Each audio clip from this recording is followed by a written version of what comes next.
Welcome to How to Talk to Kids About Anything with Dr. Robyn Silverman, a podcast loaded with practical tips, powerful scripts, personal stories, and simple steps to make even the toughest conversations easier. So get ready to get the information you need to make the impact you want from someone you trust, your friend, parenting expert, Dr. Robyn Silverman. Hello and welcome to How to Talk to Kids About Anything, where we give you the tips, scripts, stories, and steps to make even the toughest conversations easier. I'm so honored to be your host, Dr. Robyn Silverman, child and teen development specialist, author, and speaker, and most importantly, parent of two great kids who give me the opportunity to love, learn, and grow every single day, whether I want to or not. Believe me, I get it. It's not always easy, but we're in this together, and we have some great people helping us along the way. Now, have you ever felt overwhelmed by the stress and perfectionism of our overparenting culture and at the same time yearned for solutions to ease the struggles of everyday family life? Perhaps you've been caught at the grocery store with a tantruming 2-year-old, made organic salmon for your 4-year-old only to have it thrown across the room, or attempted to reason with your 5-year-old about why you should stay at the party so that you could have some more adult time after they are probably an hour past done. We hear about the endless shoulds of modern parenting, and yet real life just needs real solutions. Today we are going to discuss how we can parent outside of the lines with guest Meghan Leahy. Meghan Leahy is the on-parenting columnist for The Washington Post and a certified parenting coach. She is the author of Parenting Outside of the Lines and is the mother of 3 daughters. She practices Zen Buddhism, holds a bachelor's degree in English and secondary education, and a master's degree in school counseling. She has appeared on NPR, ABC, and in numerous other publications. Leahy lives with her family outside Washington, D.C. So welcome, Meghan, to How to Talk to Kids About Anything. Thank you so much. I'm thrilled to be here. Well, I'm thrilled to have you. Before we jump in, for those who haven't had the opportunity to meet you, read your articles, and read your book, your new book that just is out, can you tell us what gets you up in the morning and how you got so interested in writing about how to parent outside of the lines? So, coffee gets me up. The thought of being able to have a cup of coffee gets me out of bed. I wish it could be more inspiring than that. It's okay. I think it's a lot of people allowed to go say the same thing. We're taping this during COVID, and since sometimes days don't have any more meaning, coffee. The book has a funny beginning and funny story. I always kind of wanted to write a book, but I spend my life writing and I don't really know. When it came to sitting and writing a book, I was like, what would I write about? What would I say? When Penguin Random House reached out to me and said, hey, would you like to write a book? I thought, okay. Okay. This is not what usually happens to people, right? They write, they get refused. But my life is a happy coincidence of having already written for the Washington Post, already having a platform, having a nice dose of white privilege and somewhat earning it, right? And so I wrote a book that they hated. Right? So I wrote a how-to for parents of toddlers, right? Like how to do this, how to do that. As I was writing it, I'm like, this is the dullest thing that's ever been written. At least you knew. And I knew, but I submitted it, and they were like, wow, this doesn't sound like you at all. Right? And I had to start from scratch. And so the book ended up being double what you've read. Oh my goodness, yes. And I cut it in half. It is thematic in that it's stuff I care about. Like in the introduction, I've been working with parents and families for over 20 years. And this is the crap I hear day in and day out. This is the crap I live day in and day out. Mm-hmm. And I wanted to address it, but also in a chronological kind of way. So it kind of begins at the beginning of when you're not even pregnant, we're kind of told that you can't trust yourself. Mm-hmm. And it just kind of keeps going. Right. Right. Yeah. Yeah. Yeah.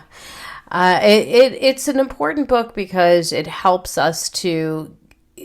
give permission to ourselves and reclaim our control after we may have heard, read that we were supposed to do things in very specific ways.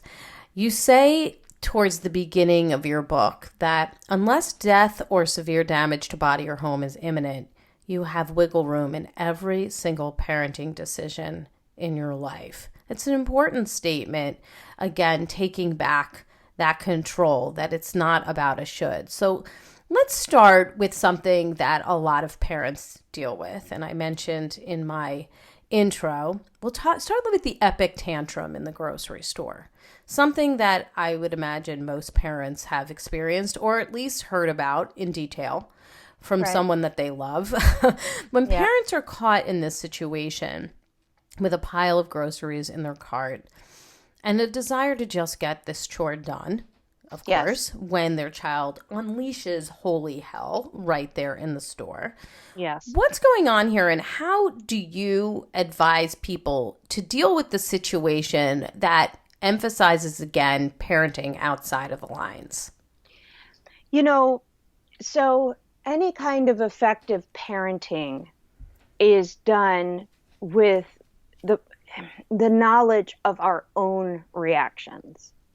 Mm-hmm. If we don't understand ourselves first, we're going to have a hard time understanding kids, which is why people hire me, because they've read every book and they've done every strategy. But since they don't understand themselves, every strategy will fail. The strategy isn't right or wrong, right? Unless you're beating your kid, totally being submissive, there's a really big gray area for what we can, quote unquote, do. But when we don't understand ourselves or what's motivating, like what motivated me in the book to, despite all sense and reason, decide I had to have groceries at the end of a long day. Right? What was the narrative in my mind that thought that was going to go well? Or you mentioned, like, I'm just going for a few things when you were like, actually. The lies we tell ourselves as parents, I'm just stopping by, we're just running in, we're just going to try this one ballet class. I think the word just is probably a giveaway there, right? I mean, I do that a lot too. We're just going to do this. Yeah, we're just going to eat one Oreo, So, and we're not bad parents for this. We may need groceries, need being in air quotes. We may see an opening, but depending on the parent, we invite situations with children who are already immature and have trouble communicating with us that are not going to end well. And then we can't believe they don't end well. Well, we do yell, grow up to them. They should take the hint, shouldn't they? I mean, we're waiting, and I'm trying to develop the pill. Can't you be older right now and more reasonable? Can't your brain attach a little bit better to communicate? And ironically, I have been asked over and over, not just by one parent, dozens of parents, how can I get my 2-year-old to be quiet while I work all day? Oh my gosh. Well, good luck on that one. And, the first time I was like, oh, well, now I'm like, good Lord, I'm like actually starting to like get angry about it. But there is this, I wrote Parenting Outside the Lines because I want to take these everyday things and both show parents their responsibilities in it, and also that it's just life. So you can do everything right. You can bring a well-rested, fed, happy child to the grocery store. You can have lollipops in your bag and a song in your heart. You can go at 6 a.m. when no one's there and have it all go south. So then what do we do? The epic tantrum with the groceries already in the cart. I mean, again, unless you are buying groceries and it like your life is depending on it. Okay, which I'm having trouble imagining a scenario where but let's say you have an older child and their birthday party's later that day. Oh, yes. Okay, and you are in there for the paper plates you forgot. Oh, and the cupcakes, balloons, and candles. And it would be nice if you just had some extra popsicles and maybe some Capri Suns, right? Yeah, right. I mean, there's a couple extra things, right? And they're never located. You know, it's aisle to aisle. Yes. And then in that case, you know, you have to do, as I say in the book, like you have to assess the needs of the situation. So maybe you take the kid out and, you know, have them start picking out things and it takes 2 hours longer. Not really, but maybe it's full on bribery, which I'm not above. I'm not above a bribe. As long as it's not your go-to for doing everything, getting through a hard pickle, it can work. And again, if it gets to the point, though, of physical issues, like untenable issues, that's why we have friends and family. Right. Somebody can stop at the store for you. Maybe groceries can be delivered. Maybe you have a spouse, partner, friend. I mean, there's another way. So you can leave the cart. You can always leave the cart, metaphorically. Yes. And truly. Yes. You can leave it. So let's do another one. It's a little bit of a different scenario and a different part of your book, but I think they relate. You talk about your child wanting to just stay in her pajamas, not get dressed, and just leave the house in whatever she slept in and go to school. This is something common for parents. You get increasingly frustrated and angry, and you're fighting her, right? You're fighting with your child about this, not physically. Then you had a pivotal conversation with a parenting coach.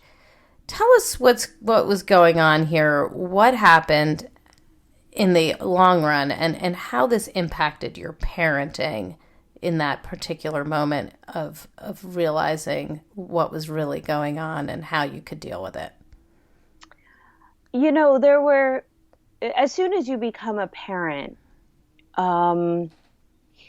it's like as soon as sperm meets egg, and whether it's with you or you adopt that child or however the child comes into your life, everything you kind of know about yourself is going to be revealed as either working or not working. Yeah. Right. And I had a very easy time of it up until that point. And I was an excellent baby mother because it's so all encompassing. My child was the question and I was the answer. Yes, I remember reading that in your book. Yes. Yeah. Yes. And I mean, even though my first was born very little and had trouble breastfeeding, it was actually hell, but I was like fully in it. And then as a child develops and pushes back, which is developmentally normal and not misbehavior, but our culture labels it misbehavior because they don't understand how children work. I deem this as a threat, kind of unconsciously, to my good job. Right. Now am I not a good mother anymore? Now I'm not good at this. Right. Like what went south? I'm doing all the things. Yes, doing all the things. I'm doing all the things. Oh, gosh, and I'm isn't a that good right? mom. Yes. Right. I also grew up with a very strong message around how you represent your family, how you look, how you present.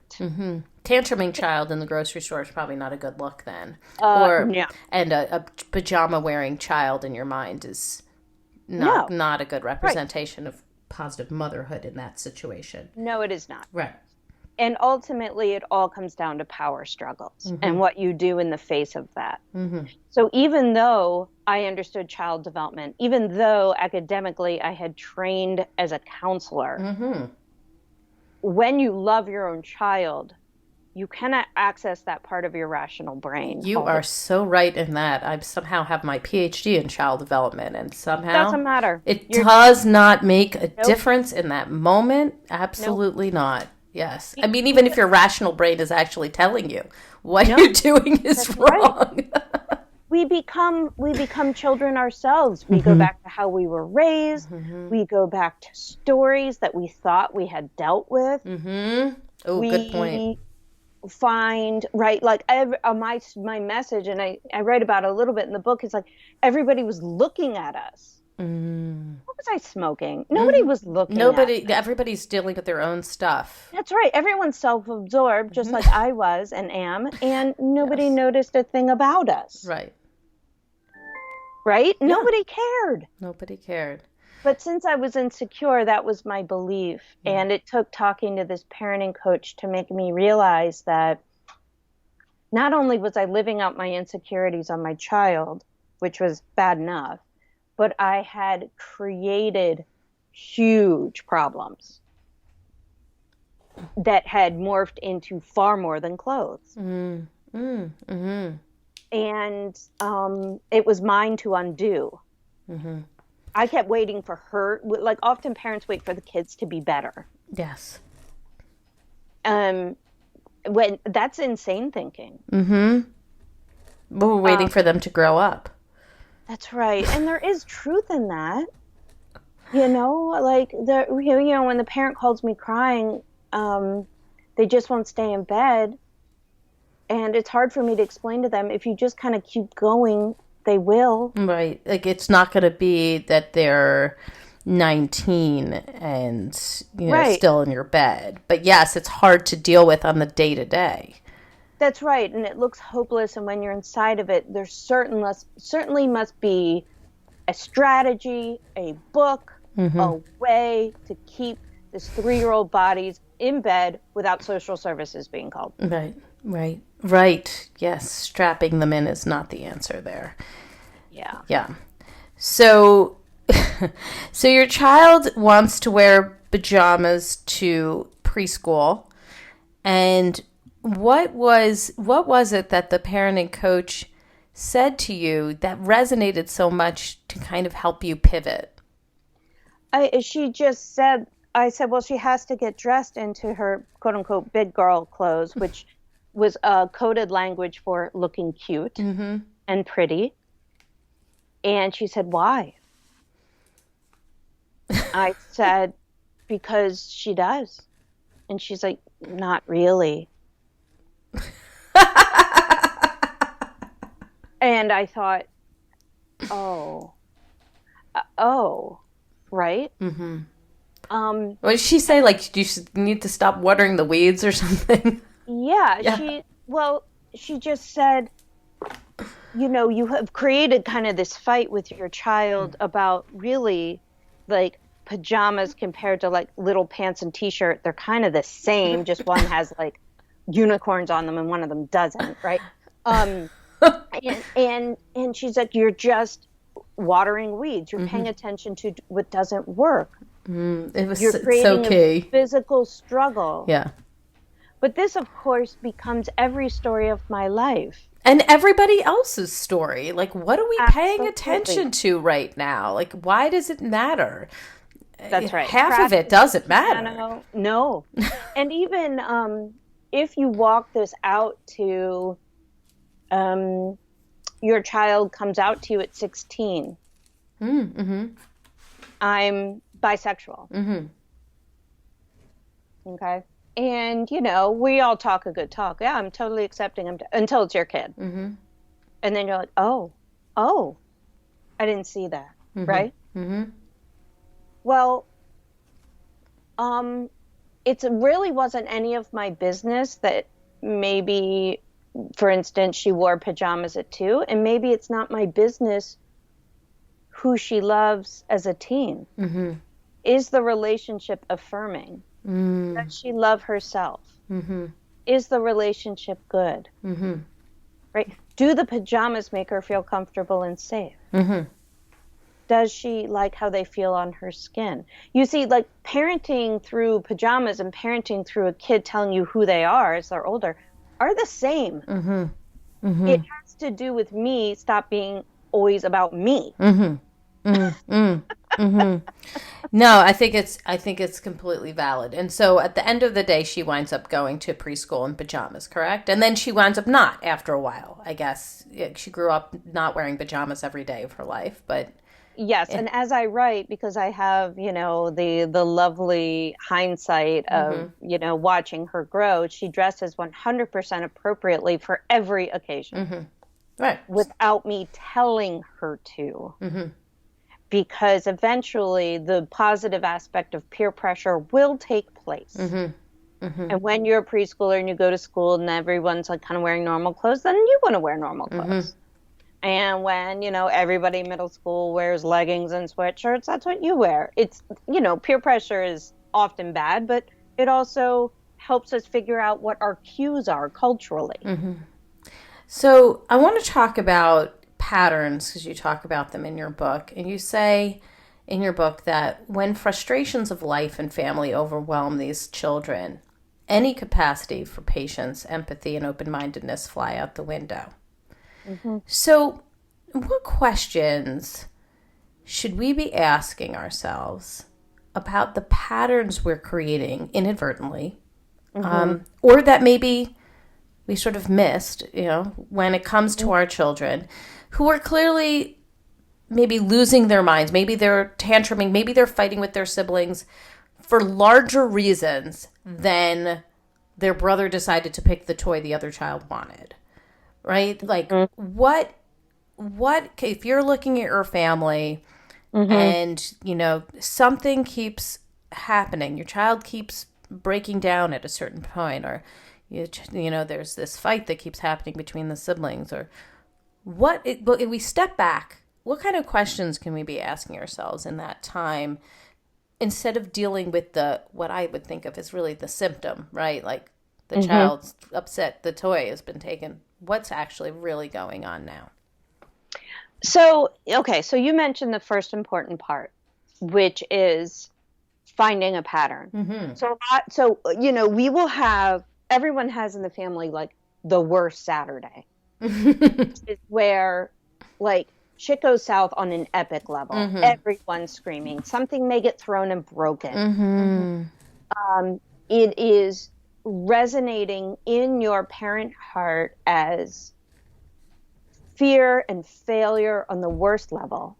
That's totally it, isn't it? I mean, half the time when you're listening, when you know that, and you start to listen to yourself, and if you're parenting with somebody else, you're like, it's that you're scared that such and such is about to happen. You're thinking into yourself. You don't say that at that moment because that wouldn't go well. And so somebody has this epic Saturday, and I get a call, or an appointment, an emergency appointment. Right. And so we start looking at the patterns. Does this happen every day? No. Does it happen every Saturday? No. Does it happen every third Saturday? No. Okay. So that was just a bad day, which also we don't really want to have. Right. Of course not. We just want to have a string of good days as parents. Right. So that's one thing. But then a lot of people call me because there's always the fight right before dinner. There's always the fight at 4:00. Or when they go up to brush their teeth, right. Whatever it is, yes. That's right. And the parents just can't believe it. We've gone over this 100 times. We've talked about it. We've tried everything. Right. Yes.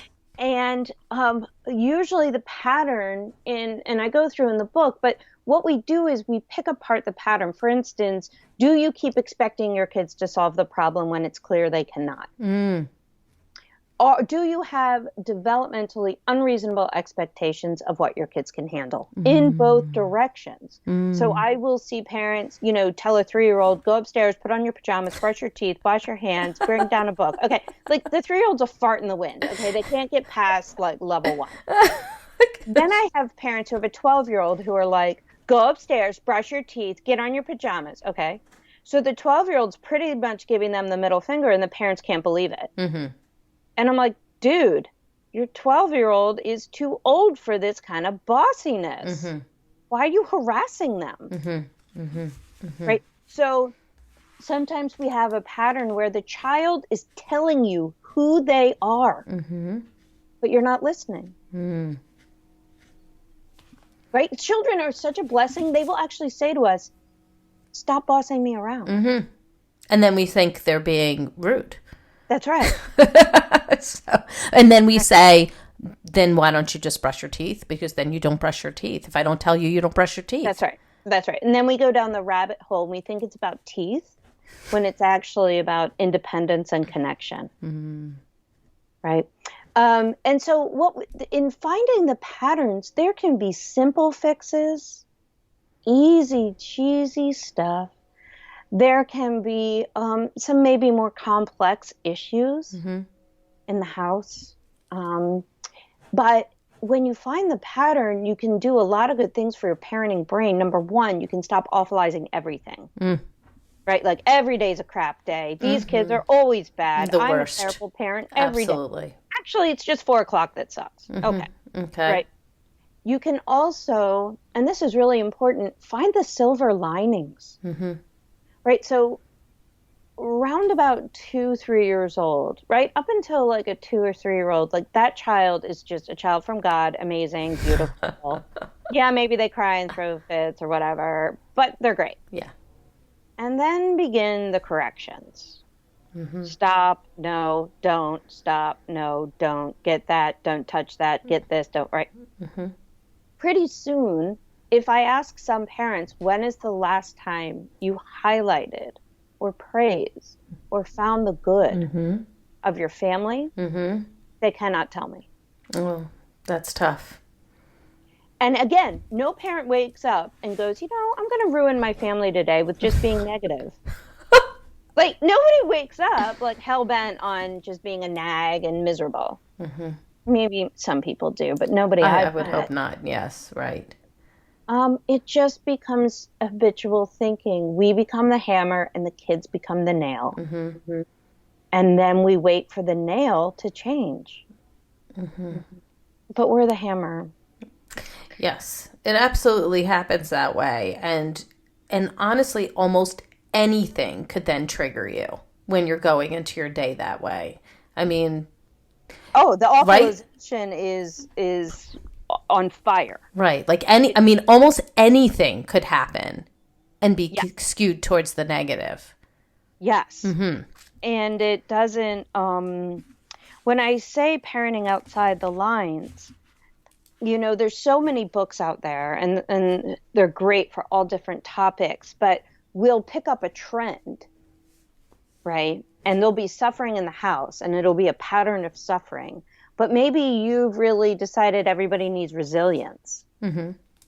And you don't properly understand it because you only read the first 2 chapters of the book, which is what people do. Oh, and so you just keep bringing on suffering. Oh. Right? Because it's going to grow these kids up. I've been too easy. Right. I've been too lenient. Mm-hmm. Right? Or maybe you've read a positive parenting book. Mm-hmm. So now you're just going to sit there with, it sounds like you feel frustrated. And then your children go, stop talking to me about my feelings. Right.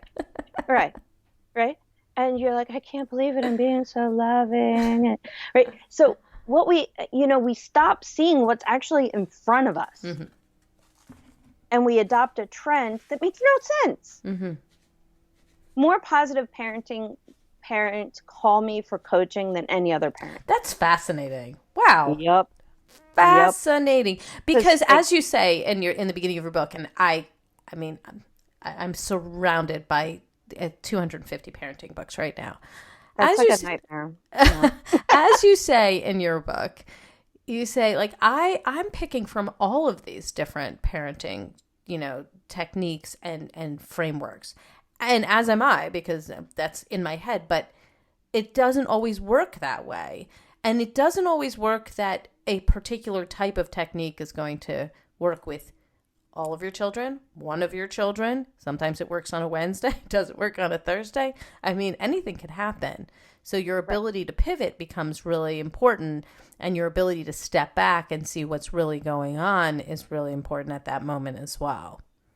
Yes. And, if you have a kid with executive functioning issues, you can positive parent all day with all that lingo. You can emotion coach like the best of them.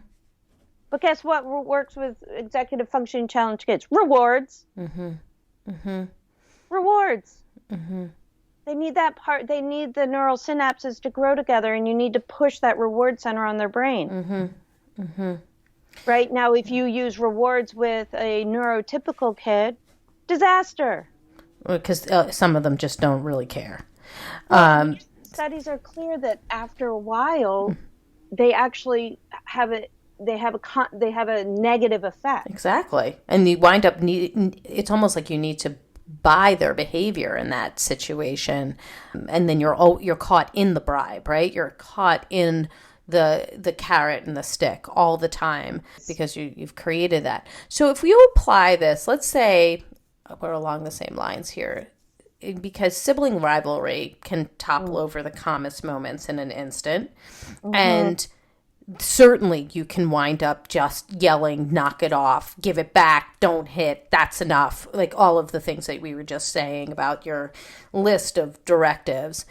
But you often find that, of course, this isn't the answer. So what are some of your guidelines or techniques that help to promote sibling serenity when you have stepped back and you are seeing maybe there is a pattern going on here? What would we really need to know? Okay. So, as you've mentioned, for the occasional sibling tussle, screaming, knock it off from another room usually does the trick, right? Parenting books don't really want to say that, but that's usually what it is, right? That's one of my techniques. Knock it off is a direct quote sometimes. Yes. Yesterday I screamed, shut your pie holes and leave the house. And everyone did. Go outside. I kicked them out. Right? Yeah. Go outside. Which is, again, my privilege to do because we have a safe neighborhood and can do that. That is not an option for every parent. Not an option for every parent. It's a really good idea there that you That's can't right. just apply it to everybody. Absolutely. No, you can't. Right. So, but let's say it isn't a one-off that you've noticed pattern. You're going to have to take a hard look at how this came to be. And I always want to stress, it's not because you're a bad parent. It's not a good or bad thing. Unless you are emotionally, physically abusing or manipulating your kids, we usually started doing something that worked and then stopped, right? And then we didn't know what else to do, and it grew into a problem. And so the answer to these problems lies within what the problem is. And I say in my book, did you create competition? Right? In which case, the older, faster, quote unquote, smarter boy will win every time. Right? How is that going to end up good for that relationship? It's right. And also the idea of favoritism or sort of scapegoating with one child, constantly seems like the troublemaker. Yes. Right? So maybe you created competition. Maybe you, like I do in my house, make the older child responsible for the younger children, and then you can't believe she's a bossy horror. Right? And you're always yelling at her for overcorrecting them. You're yelling at them for behaving like whiny brats. Maybe the siblings, you've not recognized something as simple as hunger. Maybe there's a big let them fight it out. Sure. Right. Which works until it doesn't. So the same child over and over again is losing the battle every single time. I find a lot of parents also we all have to be together all the time. Oh gosh, and parenting time and family time can be overrated. It can be too much. That's too right. much is too much. So everybody That's right. needs some alone time. And I'm a divide and conquer woman, but I'm sure you've seen it too. Just we all have to go to the grocery store. I'm like, what are you smoking? No, you don't. Oh my gosh. Now they're telling you not to go. Everybody should not go to the grocery stores. We should all go to the bouncy house. No. It's a lot for people to be together all the time. That's right. So the answer always lies within a form of connection. I am a big, big, big proponent for grabbing each kid one-on-one. I know that can feel daunting to parents because they're like, I don't have time. Yes, you do, because I see you on Instagram. I do know you have time. Don't lie to yourself and don't lie to me, right? You have time to take your kid out for a milkshake. So that one-on-one time is really important. I mean, let's not forget about that. Use it to let them complain to you. So the one thing I see is parents take their kids out for milkshake and say, listen, I need you to be nicer to your sister. Okay, no thanks. Is that what this milkshake was about? Yeah, and right there, that you'll never get that again. Instead, it's, man, being a big sister sucks. How annoying are your siblings sometimes? Now, right, there is a flicker of recognition in your kid's eyes. I get you. That's right. Yes, I understand. Mom or dad or whoever it is gets me. And then they can tell you everything that's on their hearts. Right. And that's a safe place to vent. And it's a safer place to vent than their little brother or sister. And you can't always do it all at once. Like, I love a good family meeting. Absolutely. So but there are times when you can't hash it out as a group. You got to do some work one-on-one and let the child just talk to you about what they're feeling without having their little brother or little sister jump in and say, no, that's not true. This is the way it is. And, just having that consistency, like they're able to just say a full paragraph of information without anybody saying that they're wrong, they're lying, and not even being able to finish and having somebody else just say, their rendition of all the events. And what I really love about what you just said is, like, at the very beginning of our conversation, you said, unless the house is on fire, somebody's about to die, right? A lot of these things, depending on how long the parents have allowed certain sibling dynamics to go on, the unpacking, the pain, the resentment, the trust that has been broken takes a long time. We don't want to face that as parents. Right. We want everything to look like a Norman Rockwell painting. And when we reach out, we want the child to be like, "Thank you, receive." Right? Thank you for showering me with your love, even though you've ignored this problem for 5 straight years. And now everything is going to be better. Like you said, I study with Dr. Gordon Neufeld, and I'm a facilitator with that institute. And sometimes the walls around a child's heart are thick. And if you bulldoze them, they strengthen. So you have to think of yourself as like a little hammer, just tink, tink, tink, tink, tink.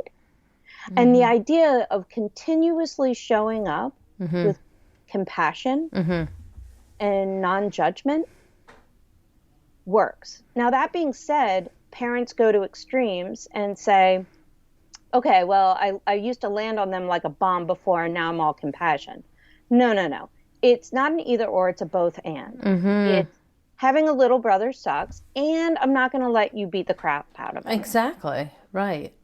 We've got to come up with some different ways to deal with this, but it doesn't mean ignoring it completely, because I get that it's frustrating. That's right. Yeah. Because boundaries are safety for kids, so they want you to put boundaries around issues. Right. But yeah, I love that you brought that up, because I think when parents awaken to like, oh man, I've gotten this wrong, they want a result. Who doesn't? And they want it quickly. I mean, who That's wants to have to right. do all this work? And for some parents, it's work that is hitting a lot of nerves Especially if they've had like a poor relationship with a sibling and they wanted to do it differently, and now they're starting to see the same patterns arise. Like, who knows what's going on there? Yeah, it's so fraught. Yeah. It can really, and that's why people hire me. Yeah. So I can walk them through it. Yeah. And I hope the book is just like kind of a jumping off point to Absolutely. like, So one of the things that I really resonated with, and I want to make sure we have time for, is this concept of falling out of pose that you talk about, with your yoga teacher, that you wound up applying to your parenting. So I sort of have a two-part question. The first part is how like sort of generally, how do we gracefully pivot with intention and fall out of pose with intention? And the second part is really to go through an example, because you talk about angry Meghan versus calm purpose Meghan, and it was like looking at myself.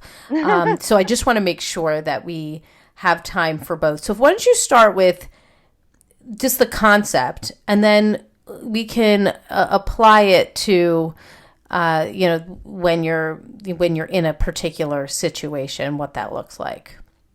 Yeah, so I'm a pretty bad yogi, but I've been doing it a long time, and I've had lots of teachers. And, in the book, I say this teacher said, let's do a balancing pose and, like a tree pose or whatever it was. And everyone's like, oh, right? And because you can't muscle your way through a balance pose. Mm-hmm. It is a true combination of being utterly calm and strong. Mm-hmm. And she said, if you start falling out, it's okay. Just look like you meant to do it. Mm-hmm. Fall out with grace rather than just flop on the ground and sigh and, throw a fit, or I'm not doing that again, whatever we said. Right. And it just struck me like a brick. Right. You're like, yes. This is what a good parent does. Not even just a good parent. These are what good leaders do. Mm-hmm. Leaders of groups of people, which is what a parent is. You are the leader of your family. Mm-hmm. And so if you're just flopping out of your leadership because you're uncertain, or you've changed your mind, or you realize the juice ain't worth the squeeze, or whatever it is, what we end up doing is we get so upset at the transition that we add pain to pain. Mm. Right. So an example is like, and I write in the book that your kid wants ice cream, the ice cream truck that pulls up outside of school every day at 3. Mm-hmm. Okay. Which is truly what happens up at my kid's school. Of course. And you always say no because they're $8 a piece, and you're trying not to give your kids 1 billion grams of sugar after school, and the line is long. Right. There's a million reasons, and they're all valid. Mm-hmm. And then one day you realize that you've just kind of been a nudge, that you're tired, and that, maybe it pops and it's Friday and it's been a good week. Why do I keep saying no? Right? Like, why am I a killjoy? Mm-hmm. And the kid is, again, I just want the SpongeBob. I can't, right? Rather than picking a response that's, well, fine, but just this once. Mm-hmm. You've worn me down. Or, the passive aggressive, well, we're going to do this. Don't ask me again. Right. The falling out of the pose is to change your mind with grace and strength, which is to say, you know what? I do want a popsicle too. This is a good idea. Mm-hmm. Let's do this. Mm-hmm. Essentially, you own what is happening. So you didn't give in. You made an active choice. You changed your mind as a parent. I do this all the time. Now, can you abuse this? Of course you can. You can abuse anything. You can drink too much water, for Pete's sake, okay? So you don't want to be changing your mind all the time, or they're going to be like, what's this person about, right? But when you have found yourself, if you are obsessed with rules as a parent and following rules, or you're obsessed with consistency, which makes me want to drink when parents are like, well, I have to be consistent. I'm like, but you're consistently wrong. This is a problem. One good leader that is just blindly consistent. They pivot. Right. I like that. I like that idea of pivoting and making it an active choice. That's it's part of what you've decided. You haven't been worn down. You're not giving in. You're making an active choice. And I liked also in your book when you took that to a situation where you were like, maybe I have taken, have you taken a boundary too far? You're like actually asking us, have you taken a boundary too far? And when did you begin to lose your way? And really have the parents think through that. What would it look like if you approached the situation with calm purpose? So sort of looking at your past experiences, if you didn't give in that situation and, change your mind and realize, wait a second, this is a time to pivot. Or you find yourself, yelling at your child for doing something. And in the middle of that, something in you is going, this is not right. I don't even know what I'm mad at right now. I just know that this is the way I've always done it. So yes. What would you say, like, what is the importance of that, stepping back and sort of asking yourself those questions? What do you hope that is achieved by that? Oh, God, everything. Life is so gray. Everything that, right, the essence of maturity, which is what we want for our children, right? We don't want to actually grow up happy kids because that's like insane, right? Like that's a mood. That's not a state of being. Like it's not a way, right? We want our kids to experience the full range of appropriate emotions. And in order to do that, in order to reach maturity, you have to understand how gray life is. It is almost never black and white. And in order to raise a child to become that person, we ourselves cannot adhere to things that don't make sense. We have to allow change, and we have to forgive ourselves for having one way of doing things and then going, holy crap, that doesn't work anymore. And you know what? That's okay. Right? I've never met a parent that set a rule and then like on a random date was like, now I will change this rule because I can sense the development coming. No, every parent has held on to a rule until it's gone too far. The kid beats us down and then we're like, I'm unreasonable. Right? Or on the flip side, the parent has had no rules. The kid's almost begging for them, pushing them around. And then the parent realizes. So back to this larger objective, right? You're not using a parenting trend. You're not trying to behaviorally get your kids to do something or not do something. You are raising a human that you want to understand nuance, ambiguity, different scenarios, change of mind, when no means no and yes means yes, and we also have the power to change our minds. We want to model that.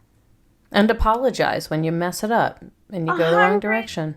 I have turned to my own kids in the midst of a fight and screamed, I don't know why I'm fighting about this. I have control issues. That's impressive. I've done many, many apologies after. Like, I am so sorry that I was yelling at you. You do not deserve me yelling at you. And I should have listened better. And I hear what you're saying now. And I just, that apology was really, I feel like it was just not part of parenting back when we were growing up and before that. Like, it just apologizing to your child. Now, I feel like it is so important that we do that Because I do want my child also to grow up to realize that they are going to make mistakes. They can apologize for them, and then they can try again all the time. And I have a chapter in my book that my mom grew up apologizing to me, and it changed my life. Because I'm able to give and receive, usually, true apologies. And I write in my book that sometimes we don't fully mean them, but that makes us mature. Because even though I may still be angry at my child, and maybe even a part of me is like, you know what, they deserved my, I still know that at the end of the day, I'm the adult. I'm the adult. It's such a great important part of parenting, and I appreciate that you put it in your book, and it is part of your life as well. I also loved your concept of drive-by parenting. That was and something that I really recognized as well. And I know we're coming to the end of the interview, but just quickly, what is this drive-by parenting, and how did you pivot with your daughter and the Legos? Oh, God. I grew up in a drive-by parenting house, except for that, my mother is a yeller, a positive yeller, though, but just an upstairs, downstairs, to the basement, right? And my father is very quiet, and you have to go to him and ask him something to his face. You can yell for him all day. You could be on fire and he will not come to you, right? So he taught me how to treat him, and my mom taught me how to treat her.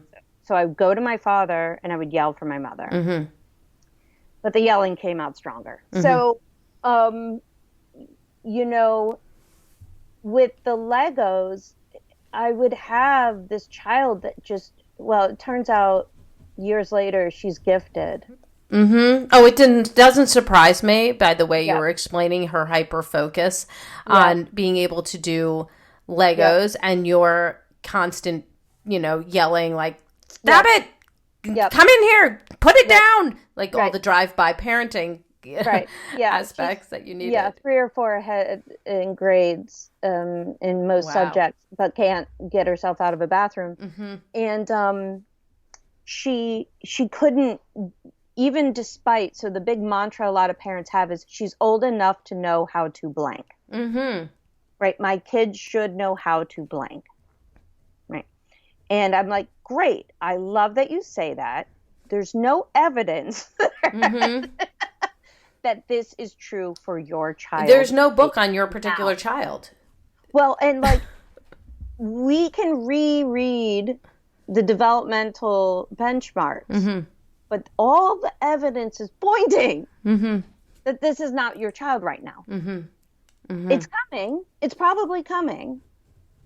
But if you keep reasserting that this shouldn't be this way, that doesn't actually do anything. So I thought the way that you wound up handling it when you realized that this was not working, this drive-by parenting and this, yelling from the other room wasn't working.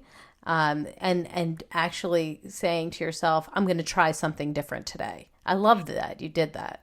And I think it's important because I write in the book that I came up with a solution. It was tedious. It got on my nerves. That you even had to do it, I'm sure. Yes, because that's frustrating. I had to lead her by the hand to the table to eat. But as I keep telling parents, whatever annoyance I had there, number one, I didn't destroy her during it. And number two, whatever we're struggling with will take 3 times as longer and cost us our relationship with our child. Yeah. Right. So your ability to, when she got up in the morning, instead of just having her come down and do, sort of meander and go and then find the Legos and not be able to come to the table anymore, you literally took her by the hand and talked to her and engaged with her and got her to the table, and then you had breakfast and created a a routine, which is so important, that she eats first, and then she does all the 4 things she needed to do that morning, and then she can play Legos. And I just had to stop thinking that me yelling commands at her head, drive-by parenting, was going to result in a change in behavior. Just an absolute vital realization, because often what we do is we just take that same behavior that we've been doing and make it bigger and louder, thinking that will change things. My friend who's a psychiatrist says, you're basically parenting on the emergency brake at that point. Does it work sometimes? Sometimes it does. But then you wear out the emergency brake and then it doesn't work. So I really appreciated that. And it's true for, our teens and our tweens and everybody, did you do your chore? Why don't you do your chore? Right. We're yelling at them while if they're on technology, it's forget it. We're just want. Right. So, everyone keeps waiting for something to change. When definitely, if you took that kind of behavior into your workplace or with your friends, unacceptable. Right. Unacceptable to yell at people from one room to another. Absolutely. And if somebody overheard you doing it, you'd be mortified, right? I mean, mortified. Yeah, you'd be like, and if you saw yourself, that was what took me out of some of mine, is like, if I was being filmed right now and then saw my face and heard what I was saying, I would be horrified by my behavior. That's not okay. Like when you realize that. So, and here and there is what happens, but drive-by parenting is the way some people parent. Yeah. So what is your top tip? What would you like us to come away with after listening to this interview or from the work you've done? Parenting is completely generalized and utterly specific. Mm-hmm. This is really important. What a great realization. Absolutely. We're all in the struggle.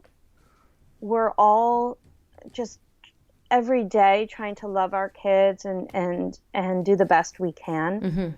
I really want parents, rather than to find solutions and strategies all the time, is to continue to ask themselves thoughtful questions. What is this really about? What is really happening here? What are my triggers? What is my part in this? When do I need extra help? When have I been pumping the brakes on an expert or testing? Right? How do I understand this child? And these thoughtful questions, you might go, I don't know. But that's also parenting. Being in the dark is parenting.